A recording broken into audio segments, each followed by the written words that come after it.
Hi అండి. నమస్తే. గులాబ్ జామున్ కోసం ముందుగా పాకం ప్రిపేర్ చేసుకోవాలండి. దీనికోసం ఒక గిన్నె తీసుకొని ఇందులో 2 కప్పులు పంచదార తీసుకోవాలి. 2 కప్పుల పంచదారకి 2:30 కప్పులు వాటర్ వేసుకొని ఇందులో పావు టీ స్పూన్ రోజ్ వాటర్ అలాగే పావు టీ స్పూన్ యాలకుల పొడి వేసుకొని పాకం ఏమీ అవసరం లేదండి. జస్ట్ స్టిక్కీగా అయినంత వరకు మరిగించుకొని పక్కన పెట్టుకోవాలి. ఇప్పుడు ఒక బౌల్ తీసుకొని నేను ఆశీర్వాద్ తీసుకున్నానండి గులాబ్ జామున్ పౌడర్. మీరు ఏ బ్రాండ్ అయినా తీసుకోవచ్చు. ఇది కప్పుతో మెజర్ చేసుకుంటే 1:30 కప్పు వచ్చింది.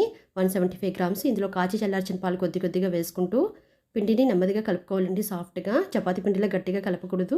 ఇందులో పావు టీ స్పూన్ నెయ్యి వేసుకొని పిండిని బాగా కలుపుకోవాలి. ఇప్పుడు పక్కన పెట్టుకొని ఒక 15 నిమిషాల తర్వాత ఇప్పుడు ఒకసారి పిండిని కలుపుకొని చిన్న చిన్న ఉండల్లాగా చేసుకోవాలండి. ఇలా మధ్యలో ప్రెస్ చేస్తూ ఉంటే పగిలిపోకుండా వస్తూ ఉంటాయన్నమాట. పగుళ్ళనేవి లేకుండా వస్తాయి.